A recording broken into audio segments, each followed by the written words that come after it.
Hi friends, എല്ലാവർക്കും the ആസ്റ്റേസ് ബഡ്സിൻ്റെ പുതിയൊരു എപ്പിസോഡിലേക്ക് സ്വാഗതം. ഇന്ന് നമ്മളൊരു മുട്ട കുറുമയുടെ റെസിപ്പിയുമായിട്ടാണ് വന്നിട്ടുള്ളത്. അപ്പത്തിനും ഇടിയപ്പത്തിനും ചപ്പാത്തിക്കും അതുപോലെ പത്തിരിക്കും എല്ലാം പറ്റുന്ന ഒരു അടിപൊളി മുട്ട കുറുമയാണ്. അപ്പോൾ ആദ്യം നമ്മൾ ഒരു പാൻ വെച്ച് കൊടുത്തു. പാനിലേക്ക് ഞാനിപ്പോൾ കുറച്ച് വെളിച്ചെണ്ണ ഒഴിച്ച് കൊടുത്തിട്ടുണ്ട്. എണ്ണ നന്നായി ചൂടായി വന്നു കഴിഞ്ഞിട്ട് നമ്മൾ ഒരു അര ടീസ്പൂണോളം കടുക് ഇട്ട് കൊടുത്തു. കടുകൊക്കെ നന്നായിട്ടൊന്ന് പൊട്ടി വന്നു കഴിയുമ്പോഴേക്കും നമ്മളിതിലേക്ക് സവോള നീളത്തിൽ അരിഞ്ഞതാണ് ചേർത്ത് കൊടുക്കുന്നത്. ഞാനിപ്പോൾ 3 വലിയ സവോള നീളത്തിൽ കനം കുറച്ച് അരിഞ്ഞെടുത്തിട്ടുണ്ട്. പിന്നെ ഇതിലേക്ക് ഞാൻ ഒരല്പം ഉപ്പും കൂടി ഒന്ന് ചേർത്ത് കൊടുത്തിട്ടുണ്ട്. നമുക്കിത് നന്നായിട്ടൊന്ന് വഴറ്റിയെടുക്കണം. അപ്പോൾ നന്നായിട്ടൊന്ന് ഇളക്കി കൊടുക്കുക. സവോളയൊക്കെ നന്നായിട്ടൊന്ന് കളറ് മാറുന്ന വരെ നന്നായിട്ട് ഇങ്ങനെ ഇളക്കി കൊടുക്കുക. അപ്പോൾ ഈ ഒരു സമയത്ത് നമ്മൾ സ്റ്റൗ ഹൈ ഫ്ലെയിമിൽ തന്നെ വെക്കാം. സവോളയൊന്ന് വാടി വന്നു കഴിയുമ്പോഴേക്കും നമുക്കിതിലേക്ക് ബാക്കിയുള്ള ഇൻഗ്രീഡിയൻസും കൂടി ഒന്ന് ചേർത്ത് കൊടുക്കാം. ഇപ്പോൾ ഇതാ സവോളയുടെ കളറൊക്കെ ഒന്ന് മാറി സവോള വാടി വന്നിട്ടുണ്ട്. ഇനി ഞാനിതിലേക്ക് 3 പച്ചമുളക് കീറി ഇട്ട് കൊടുത്തിട്ടുണ്ട്. ഇതിൽ നമ്മൾ എരിവിന് വേണ്ടിയിട്ട് പച്ചമുളകും കുരുമുളക് പൊടിയാണ് ചേർത്ത് കൊടുക്കുന്നത്. അപ്പോൾ അതിനനുസരിച്ചിട്ട് നിങ്ങൾ പച്ചമുളക് ചേർത്ത് കൊടുക്കുക. ഞാനിതിലേക്ക് ഒരു തണ്ട് കറിവേപ്പില ചേർത്ത് കൊടുത്തു. അതിനുശേഷം നമ്മളിതിലേക്ക് ചേർത്ത് കൊടുക്കുന്നത് ഇഞ്ചി വെളുത്തുള്ളി പേസ്റ്റാണ്. ഇഞ്ചി വെളുത്തുള്ളി പേസ്റ്റ് ചേർത്ത് കൊടുക്കാം. അതല്ലാന്നുണ്ടെങ്കിൽ ഒന്ന് ചതച്ചിട്ട് ചേർത്ത് കൊടുക്കാം. അതല്ലാന്നുണ്ടെങ്കിൽ ഇഞ്ചിയും വെളുത്തുള്ളിയും ചെറുതായിട്ടൊന്ന് അരിഞ്ഞിട്ട് കൊടുത്താലും മതിയാവും. എന്നിട്ട് നമ്മൾ ഇത് വീണ്ടും നന്നായിട്ടൊന്ന് വഴറ്റിയെടുക്കണം. അപ്പോൾ ഇനി നമ്മൾ ഇത് നന്നായിട്ടൊന്ന് വഴന്ന് കിട്ടാൻ വേണ്ടിയിട്ട് ഒരു 2-3 മിനിറ്റ് ഒന്ന് മൂടി വെച്ച് കൊടുത്താൽ മതിയാവും. ആ ഒരു സമയത്ത് സ്റ്റൗ മീഡിയം ഫ്ലെയിമിൽ വെച്ചാൽ മതി.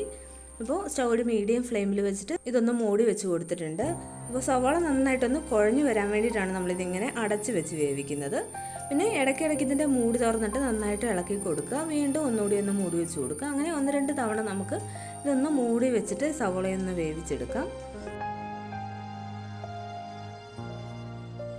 ഈ സവാളയൊക്കെ ഒന്ന് വെന്ത് കുഴഞ്ഞ് തുടങ്ങുന്ന സമയത്ത് നമ്മളിതിലേക്ക് ഒരു പുളിപ്പിന് വേണ്ടിയിട്ട് ഒരു തക്കാളിയും കൂടി ഒന്ന് ചേർത്ത് കൊടുത്തിട്ടുണ്ട്. ഒരു മീഡിയം സൈസുള്ള തക്കാളിയാണ് ഞാനിപ്പോൾ ചേർത്ത് കൊടുത്തിട്ടുള്ളത്. അപ്പോൾ തക്കാളി ചേർത്തില്ല എന്നുണ്ടെങ്കിലും കുഴപ്പമില്ല. ഈ ഒരു കുറുമയിൽ പുളിപ്പ് വേണ്ടാന്നുണ്ടെങ്കിൽ നമ്മൾ തക്കാളി ചേർത്ത് കൊടുക്കേണ്ട ആവശ്യമില്ല. അപ്പോൾ ഞാൻ തക്കാളിയും കൂടി ചേർത്തിട്ട് വീണ്ടും നന്നായിട്ടൊന്ന് ഇളക്കി കൊടുത്തിട്ട് ഇത് ഒന്നുകൂടി ഒന്ന് മൂടി വെച്ച് കൊടുക്കുന്നുണ്ട്. പിന്നെ നമ്മളിത് ഓരോ തവണ മൂടി വയ്ക്കുമ്പോഴും ഫ്ലെയിം ഒരു മീഡിയത്തിൽ വെച്ച് കൊടുത്താൽ മതിയാവും. ഫ്ലെയിം ഒരുപാട് അങ്ങ് കൂട്ടി വയ്ക്കേണ്ട ആവശ്യമില്ല. അപ്പോൾ 2 മിനിറ്റൊക്കെ മൂടി വെച്ച് കഴിയുമ്പോഴേക്കും തന്നെ തക്കാളിയൊക്കെ നന്നായിട്ടൊന്ന് വെന്ത് കിട്ടും. അപ്പോൾ വീണ്ടും നമ്മൾ നന്നായിട്ടൊന്നുകൂടി ഒന്ന് ഇളക്കി കൊടുക്കുക. ഈ സവോളയൊക്കെ നന്നായിട്ടൊന്ന് വെന്ത് കുഴഞ്ഞ് കിട്ടാൻ വേണ്ടിയിട്ടാണ് നമ്മൾ മൂടി വെച്ച് കൊടുക്കുന്നത്. അപ്പോൾ ഇത് മൂടി വയ്ക്കുന്ന സമയത്ത് നമ്മൾ സ്റ്റൗ ഒരു മീഡിയം ഫ്ലെയിമിൽ വെച്ചാൽ മതി. അതല്ലാന്നുണ്ടെങ്കിൽ അടിയിൽ പിടിക്കും. പിന്നെ നമ്മുടെ ഈ ചാനൽ ഇതുവരെ സബ്സ്ക്രൈബ് ചെയ്തിട്ടില്ല എന്നുണ്ടെങ്കിൽ ചാനൽ ഒന്ന് സബ്സ്ക്രൈബ് ചെയ്തേക്കണേ. ചാനൽ സബ്സ്ക്രൈബ് ചെയ്തിട്ട് അതിനടുത്ത് കാണുന്ന ബെല്ലൈക്കണിൽ ഒന്ന് പ്രസ് ചെയ്തിട്ട് ഓൾ എന്ന ഓപ്ഷൻ കൂടി എനേബിൾ ചെയ്യുവാണെന്നുണ്ടെങ്കിൽ ഞാൻ അപ്ലോഡ് ചെയ്യുന്ന പുതിയ വീഡിയോസിൻ്റെ ഒക്കെ നോട്ടിഫിക്കേഷൻ നിങ്ങൾക്ക് കിട്ടും. അപ്പോൾ നമ്മൾ അപ്ലോഡ് ചെയ്യുന്ന പുതിയ വീഡിയോസൊക്കെ നിങ്ങൾക്ക് കാണാൻ പറ്റും. ഇപ്പോൾ ഈ സവോളയും തക്കാളിയൊക്കെ നന്നായിട്ടൊന്ന് വെന്ത് കുഴഞ്ഞ് വന്നിട്ടുണ്ട്.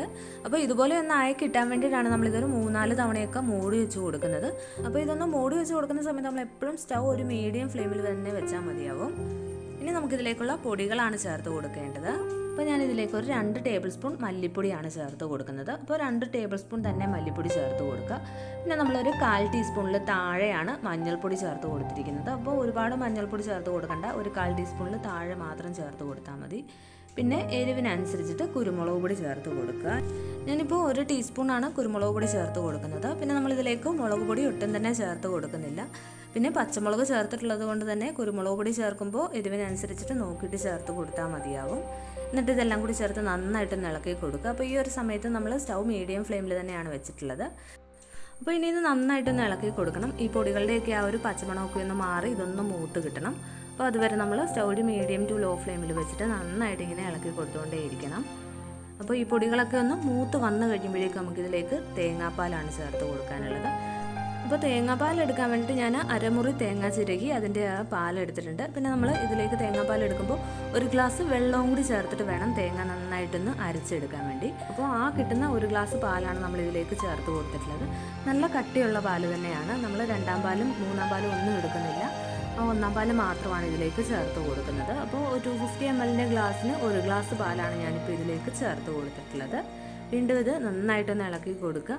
ഇനി തേങ്ങാപ്പാൽ ചേർത്ത് കഴിയുമ്പോൾ നമ്മൾ ഫ്ലെയിം ഒട്ടും തന്നെ കൂട്ടി വയ്ക്കാൻ പാടില്ല. അതുകൊണ്ട് ഏറ്റവും ലോ ഫ്ലെയിമിൽ തന്നെ വെക്കുക.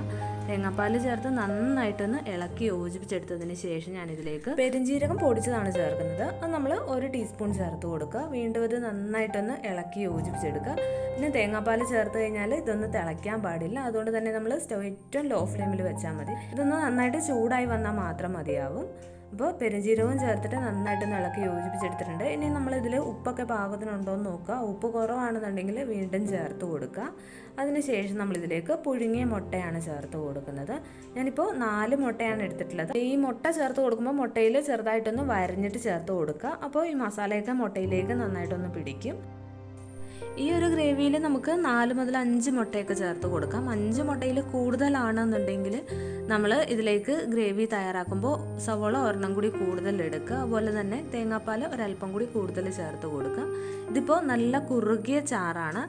ചാറ് ഇത്രയും കുറുകി വേണ്ടാന്നുണ്ടെങ്കിൽ നമ്മൾ ഇതിലേക്ക് ഒരല്പം വെള്ളവും കൂടി ഒന്ന് ചേർത്ത് കൊടുത്താൽ മതിയാകും. അപ്പോൾ അതാ ഇത്രയേ ഉള്ളൂ. നമ്മുടെ മുട്ടക്കുറുമ ഇവിടെ റെഡിയായി വന്നിട്ടുണ്ട്. അപ്പോൾ ഇതൊന്ന് ഇളക്കി കൊടുത്തതിന് ശേഷം നമുക്കിതിൻ്റെ ഫ്ലെയിം ഓഫ് ചെയ്ത് കൊടുക്കാം. അപ്പോൾ അപ്പത്തിൻ്റെ കൂടെയും അതുപോലെ ഇടിയപ്പത്തിനും പത്തിരിക്കും ചപ്പാത്തിക്കും ഒക്കെ കഴിക്കാൻ പറ്റുന്ന നല്ല ടേസ്റ്റി ആയിട്ടുള്ള ഒരു മുട്ടക്കുറുമയാണ്. അപ്പോൾ എല്ലാവരും തന്നെ ഒന്ന് ട്രൈ ചെയ്ത് നോക്കുക. വീട്ടിൽ ഗസ്റ്റൊക്കെ വന്നു കഴിഞ്ഞാൽ നമുക്ക് എളുപ്പത്തിൽ ഉണ്ടാക്കി കൊടുക്കാൻ പറ്റുന്നതാണ്. അപ്പോൾ നമ്മുടെ നല്ല ടേസ്റ്റി ആയിട്ടുള്ള മുട്ടക്കുറുമയുടെ റെസിപ്പി ട്രൈ ചെയ്ത് നോക്കുക. ട്രൈ ചെയ്ത് നോക്കിയിട്ട് ഫീഡ്ബാക്കൊക്കെ കമൻറ്റ് ബോക്സിൽ എഴുതുക. ഇഷ്ടമായി എന്നുണ്ടെങ്കിൽ ഫ്രണ്ട്സിനൊക്കെ ഒന്ന് ഷെയർ ചെയ്ത് കൊടുക്കുക. പിന്നെ ചാനൽ സബ്സ്ക്രൈബ് ചെയ്യാത്തവരുണ്ടെങ്കിൽ ചാനൽ സബ്സ്ക്രൈബ് ചെയ്യാൻ മറക്കരുത്. അപ്പോൾ വീണ്ടും നമുക്ക് ഇതുപോലെ മറ്റൊരു നല്ല വീഡിയോയുമായിട്ട് കാണാം. താങ്ക്